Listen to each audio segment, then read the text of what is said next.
Lies that celebrities get away with telling us on a regular basis. We've all seen the celebrity that says, I haven't had Botox or I haven't had plastic surgery. But when you actually speak to the experts, the doctors, the dermatologists, the people who work with these treatments and procedures, and when you actually realize the nuances as to how these procedures are done, for instance, lip filler is not technically plastic surgery and Botox is a brand name, so you could use a completely different brand to get the same treatment, but say that you've never had Botox, that's when you realize that there is a little bit of sneaky business going on. Now, for every single person, each individual has the right to not share their personal medical or cosmetic augmentations. It's nobody's business what needles you have or hadn't had in your face. Simultaneously, for celebrities who live in the limelight, who are promoting products or services and attributing their beauty to these things, I do believe that we have a right to know. And just for the sake of mental health for people like you and me, we often compare ourselves to celebrities. And I think it's only fair that we should know if there is Photoshop going on in a picture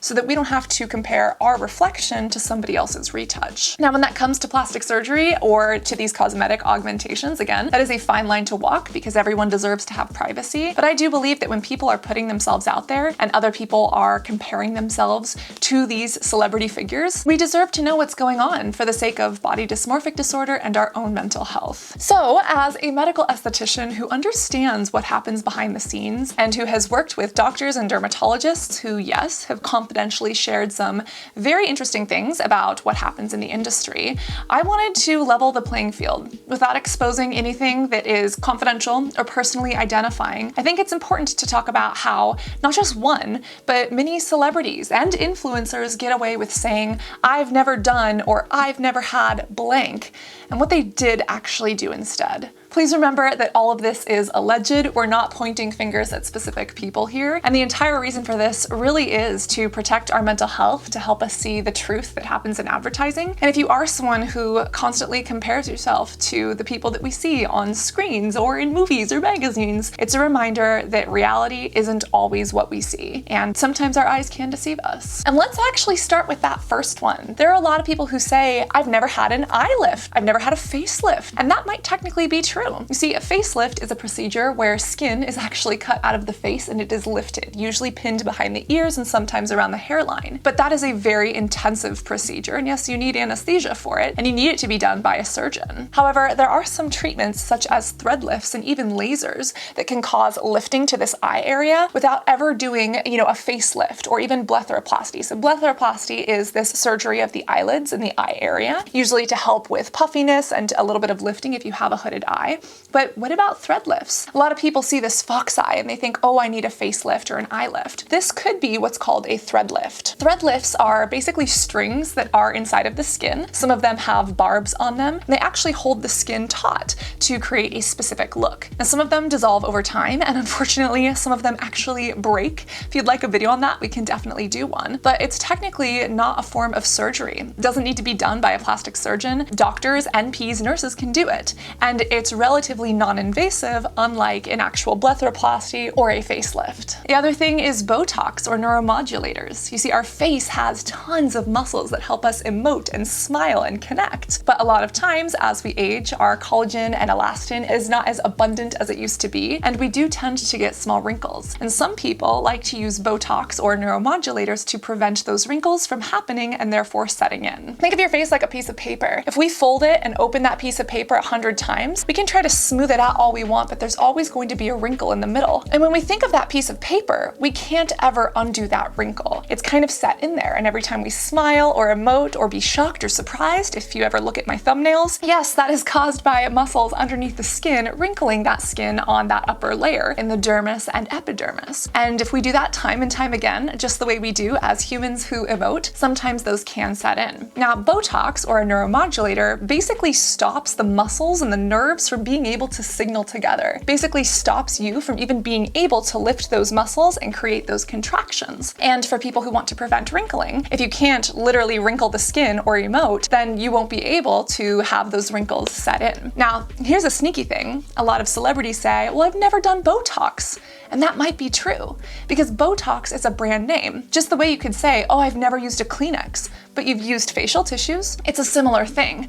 Botox is a brand name by Allergan, and there are many other brands out there such as Dysport and Xeomin that do the exact same thing. There are slight differences in them, but the same basis of being a neuromodulator, this botulinum toxin that stops your muscles from being able to contract, is injected into the skin. And I do think it's deceptive for people to say, I've never had Botox, but they have had these neuromodulators. Now, it is important to note that these do wear off after 6 months to a year, which is why they need to be redone. However, they can have an impact on the way people look physically, and especially if someone is selling products like anti-wrinkle creams, I kind of feel like the people who are purchasing those creams deserve to know. It is important to note that neuromodulators can be put in other areas of the face and even the head as well, for instance, for, chronic migraines. And for some people, this is not a beauty treatment, this is a pain management treatment, so I don't know if that really counts, but it's one of those things where if it's being used to sell us products or services, I kind of feel like, at least for me, I would like to know. Now, this also comes into play when we talk about body shapes. For instance, someone can say,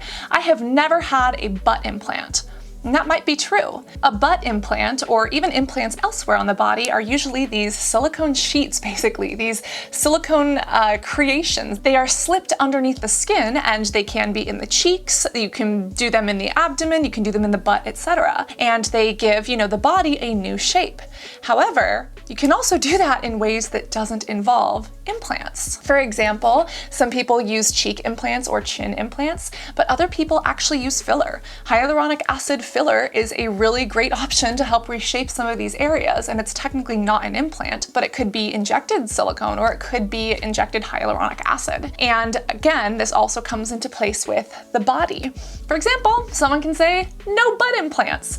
But what if they had a Brazilian butt lift? What if they had liposuction, taking fat and adipose tissue from the stomach, the arms, or the back, other areas of the body, and had that re-injected into the hip and buttocks area? Many people naturally have a bit of a contour to their body, and even if they do have a smaller waist and larger hips, there's often a dip based on where the gluteus medius, minimus, and maximus are that can kind of cause almost like this crescent moon shape on the side of the buttocks and up above the thighs. And although this is totally normal and totally fine, if you see someone who has this extraordinarily filled out and their legs don't look like they would match the weight of the body, and the stomach is super tight and maybe the breasts are a little bit enhanced but there's not a lot of excess skin or adipose tissue on the arms, this could be something like a Brazilian butt lift, which is an extraordinarily dangerous procedure. It actually has one of the highest death rates in all cosmetic surgery. But someone could technically say, I've never had a butt implant. And again, this is all alleged. I'm not pointing fingers at the Kardashians, but we look at the Kardashians who have literally shown x-rays of their bodies on TV and they're like, look,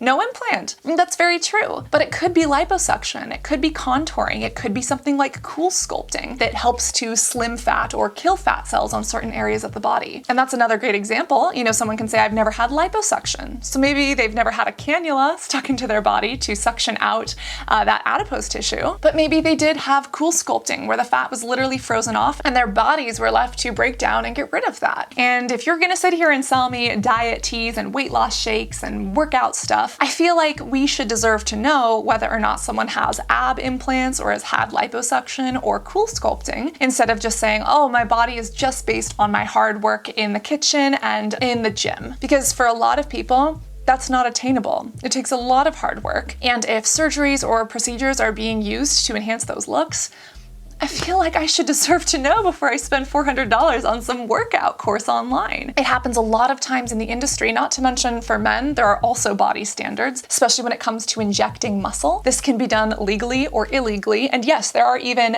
bicep and calf implants that some people can get underneath the skin. Even when it comes to having like washboard abs, some people can have liposuction specifically in basically the arrangement of what looks like the abdominal muscles. And it helps them look like they have really cut, ripped washboard abs, when in reality, this was, done with strategic liposuction to give them that shape. And while there's nothing wrong with that, if they're sitting here performing or selling, weight loss courses or shakes, or if other men are looking at them and wondering why their body doesn't look like that, why their muscles just aren't this big, it's like, well, geez, we're not even seeing the full picture, and that's not super fair. It also comes down to noses. I feel like rhinoplasty and nose jobs have definitely been having a moment, and rhinoplasty or a nose job is literally breaking and reconstructing the nose or shaving the nose down, literally lifting the skin up and reforming it. And again, this has to be done by a surgeon. But for some people, they could say, oh, well, I wasn't getting a nose job, I was having like a reconstructive surgery because I was punched or kicked. And that's very true. If you have a deviated septum, if you can't breathe correctly, if you've gotten in an accident,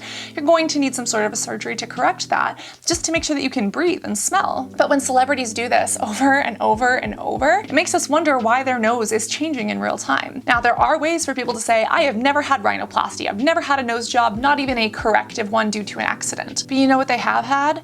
A non-surgical nose job. Going back to the conversation around filler, there is a way to inject filler into the nose, usually hyaluronic acid or silicone, and this can actually reshape the nose, especially if there's a dip. That's really easy to fill in with some hyaluronic acid injection. So instead of going under the knife and, going into surgery, you can literally just stick a needle up there and kind of fill in those gaps so that it has, a more defined and more like a ski slope shape, which again, I don't know why that's the ideal. I think that people who have more upturned noses or even who have more of those bird beak noses that people are teased for, I think they're cute. Like, this is my personal opinion, but I'm like, that makes you unique. It's cute, it's adorable. Like, can I kiss it? Can I pinch it? But for some people, they're teased or they're called big bird or a parrot or a witch. And I can understand, because I was bullied for my severe chronic cystic acne, I can understand how those words stay with someone and why someone might go to different surgeries to try to correct that just to have confidence and feel better about themselves. And again, while that's totally okay and no person should have to disclose what they've gotten, if you're sitting here and selling, facial yoga to slim your nose and facial yoga courses, we should kind of know whether or not you've had a nose job or nose fillers and injections, right? If you're a celebrity who's telling us that,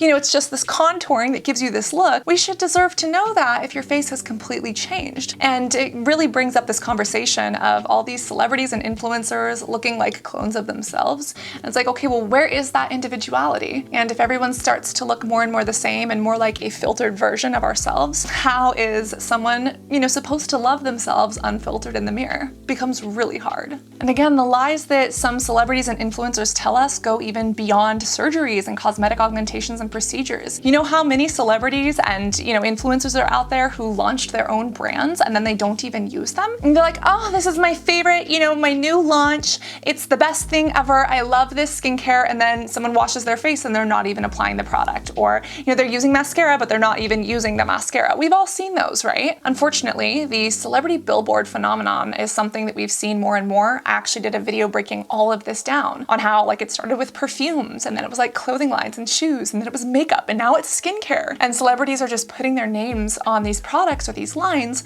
because they can be licensed and monetized. And because they have a following, shockingly enough, people will buy them. And I'm sorry, I might love this person for their music or for their acting skills, but that doesn't mean that I should be trusting you with skin, which is both hygiene and the body's largest organ. And it becomes really difficult when something like skincare takes time to work. Makeup or clothing, I understand you can put it on and take it off. It's especially clothing, it's relatively harmless. But when you have things that are going on or in the skin, such as makeup or especially such as skincare that takes time to work, tell me why I should trust a celebrity with my skin and yes, my money, and put that in their hands. Love you for your music and your talent and your comedy or whatever else, but no, unless you have derms or cosmetic chemists that I can look to and trust, I'm not gonna be slathering your goop on my face. No harm intended there, but if we are just going to say, Gwyneth Paltrow has gone on the record as the owner of Goop saying that things should be toxin-free, but she's literally an endorser and the face of Xeomin and in Xeomin ads, which is a neuromodulator, which is technically not Botox, but it is literally botulinum toxin. But Goop website says it's gotta be toxin-free. I love Gwyneth Paltrow. Like, I think she's amazing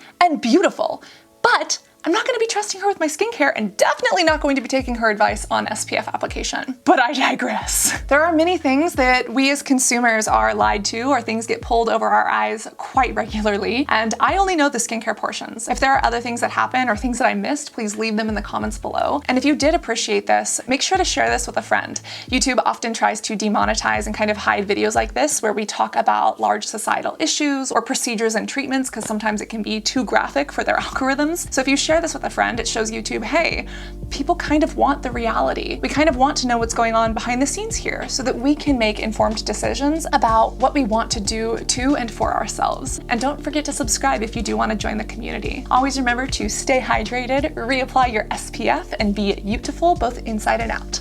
I love you, and I cannot wait to see you in this next video. Love you guys. Bye.